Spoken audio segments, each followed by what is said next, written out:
Hey, what's good, people? CJ Williams for Culturalist Theory. For today's list, we are ranking the 15 albums from the Colonel himself, Master P. Note, there's always a note, this list will not include his mixtapes, group albums, or compilation projects, only full-length LPs from the Ice Cream Man. Hit that like button if you're digging this content, subscribe for more, and tap that super thanks button to keep the lights on. All right.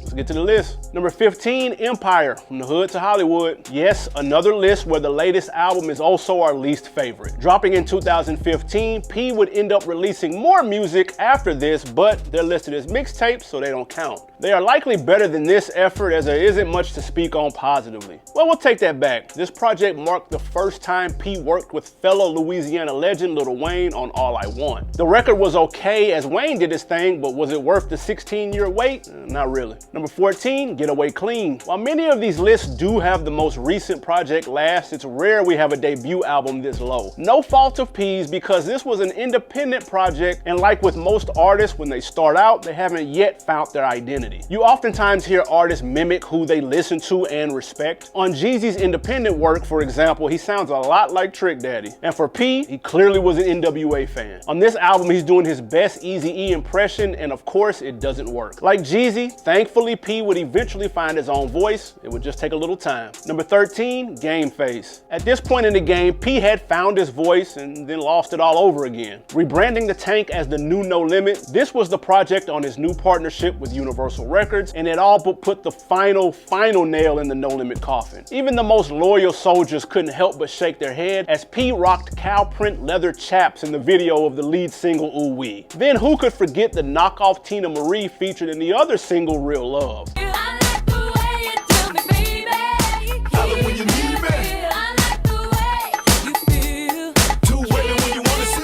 Everything from the production to the songwriting was off, with Wody gone and the final track, Lose It and Get It Back, as the only records with a pinch of replay value. And that's mainly because they have two cheat code samples. Now, there is an urban legend that P used this album to get a bag out of Universal Records, then dip. There's a clip of Chamillionaire telling the story online somewhere if you want to find it, which would also explain that 3-year absence he would take after this record, considering P had dropped previously 8 straight years. Also, this was the only album under the Universal deal. So if this was just to finesse the record label out of some money he felt cheated out of, we'll let him slide. Number 12, Living Legend, Certified D-Boy. P's independent album Living Legend dropped the same year as another one of his projects, Ghetto Bill Gates. More on that project later, as these two albums are night and day. This was a below average project where P tried to showcase his new roster, including an updated 504 Boys, Cousin Black, and rapper Hallelujah. None of which stayed with P for long, so these features feel wasted. The album did have two things going for it though. The single Cookie Money was low-key hard, and proceeds from the album were donated to victims of Hurricane Katrina that took place about 3 months prior to the release. Salute to that. Number 11, Ghetto Postage. The last album from his Priority label deal, Ghetto Postage was an average project with only a few joints worth running back. Let's get the highlights out of the way. The single, Bout That with Silk the Shocker, was dope. Throw in an alleged Cash Money diss, Pockets Gon' Stay Fat, The Dark Hush, and the final track, Always Come Back to You, as really the only other bangers. After that, it's a lot of skips and skits. The album is notable for the Soldier video. It's the first fully animated hip-hop video of all time. So even on a down project, P found a way to make history. Number 10, The Gift. P's first album in almost a decade, The Gift was a better than expected album where P tried to reinvent himself again, but this time it kind of worked. This was around his Louis V Mob days. If you need a reminder, that was him and artist Alley Boy and Fat Trail. The group didn't last long at all, but this project has some heat on it. Joints like You're a Genius, 2-3 with Rick Ross, and Holding Back the Years are solid. Thankfully, P expanded the features outside of his camp, and he had above average production, showing that with a solid foundation, he was still capable of making good records. The standout joint is God Forgive Us featuring The Game and Nipsey Hussle. Let's make a toast to this real shit. And all the bullshit we had to deal with. Started off with crumbs, we had to build bricks.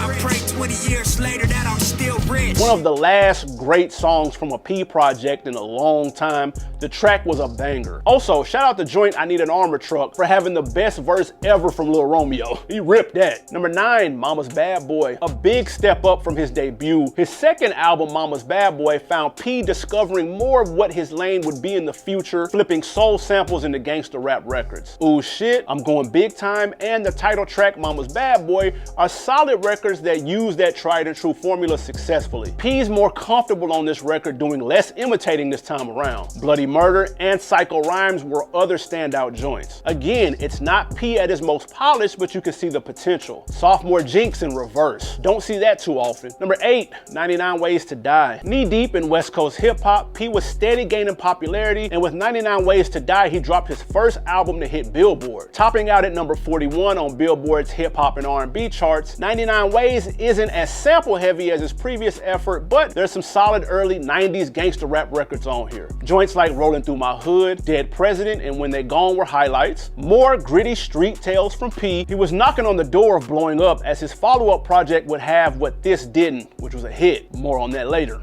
Number 7, Ghetto Bill. What separates this album from other post-No Limit heyday drops is easy: production. Sample-based joints like Love Hate and Best Hustler mix in with harder records like I Ain't Playing and I'm Alright make for a solid combination. Plus, he reached outside of his new No Limit roster for features and they worked. The Slim Thug assisted Shut It Down and the Young Buck feature Yappin' were bangers. Where the album gets lost is when P tries to talk to the ladies, as Thug Chick, Shake What You Got, and Let Me See It are skips. As for the LL sampled single, I Need Dubs, flipping, of course, the classic I Need Love, let's just move on. Number 6, Ghetto's Trying to Kill Me. The best of the early underground P projects, his third album was filled with poignant, paranoid narratives around street life. Bangers like Anything Goes, 211, and Bastard Child, as well as the title track, Go Hard. The album dropped in '94, but would re-release with some tracks edited, others removed, and 2 new bonus joints added. Also, this was the first P album that featured his brother C Murder on the joint, Just an Everyday Thing. Before we get to the top 5 Master P albums, we want to know, what's your favorite No Limit Records album cover? Hey, wait, is that worth a list? Top 10 No Limit album covers? Let us know if that's something you want to see. All right, back to the list. Number 5, Good Side, Bad Side. 3 years after allegedly running off with the Universal bag, P returned to his independent roots, teaming up with Koch Records for the double album Good Side, Bad Side. Judging by the title and cover, one would think this was a concept album with one side being good and the other side being bad, kind of like Nelly and Sweatsuit, but it's not. So not sure where he was going with that, but on the music side, this is probably P's biggest sleeper. Disc 1 starts off very strong. Act a Fool, produced by Lil Jon, We All We Got, Who Wants Some, and Let 'Em Go featuring Currency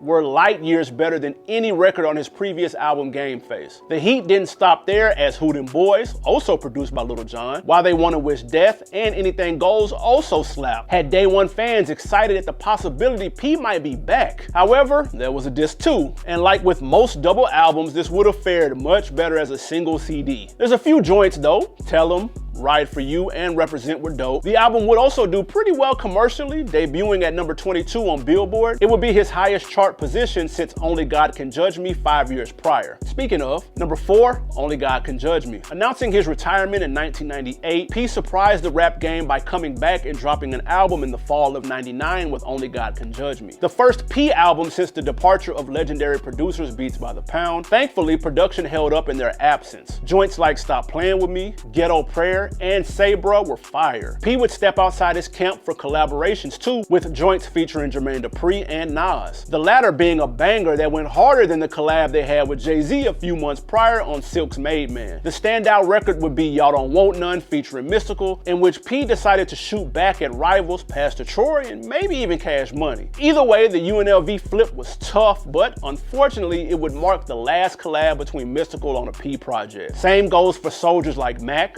Ghetto Commission, and Magic. Number 3, The Last Don. Remember that retirement P had in 1998 we just spoke about? This was the album that was marketed as his last. The double album was followed by the release of a straight-to-DVD film by the same name that we're going to act like didn't happen. Luckily, the album was a banger filled with quality material that would have been a solid swan song had this been his actual last effort. Dropping in the middle of No Limit's legendary 1998 run, the album had plenty of heat, with disc 1 containing the majority. If you were to tell me disc 1 had no skips, we wouldn't argue with that. Soldiers, Riders, and G's, War Wounds, and Streets Keep Me Rolling are just a few of the standouts. Disc 2 stumbles just a little bit with the inevitable double disc skips, but it's still strong. Hot Boys and Girls, So Many Souls Deceased, and Let's Get 'Em were highlights. It's P's highest selling album, topping out at over 4 million copies sold, and on the right day, could make a case for that number 2 slot. Number 2, Ice Cream Man. Chipping away with every every album release. On his 5th record, P finally struck gold. Ice Cream Man was his breakthrough album that contained that elusive hit he had been looking for. The title track, Ice Cream Man, reached top 15 on the Hot Rap Songs charts on Billboard, effectively getting P in front of ears across the West Coast and down south. Now, there is some controversy surrounding the title and whether Looney's member Yuckmouth coined the phrase Ice Cream Man first, but that's another story for another day. What we can say is Master P's album had heat on it for days. Time to Check My Crack House, My Ghetto Heroes, and of course the UGK-assisted 90s club staple Break 'Em Off song. But it was the second single, Bout It Bout It Part 2, featuring Mia X, that put him over the top. All in all, one could argue The Last Don has more quality records, but there's no denying the impact that this album had on culture, specifically Southern hip-hop. Number 1, Ghetto D. The album, originally titled Ghetto Dope, is considered Master P's magnum opus. An essential piece of down south art, P went full New Orleans on this project, leaving behind the West Coast sound he had been cultivating while hustling in Cali. Produced entirely by Beats by the Pound, Ghetto D had 2 major accomplishments. It not only worked as a successful solo project, putting P in front of audiences he hadn't reached before, but it doubled as a compilation showing the deep No Limit roster.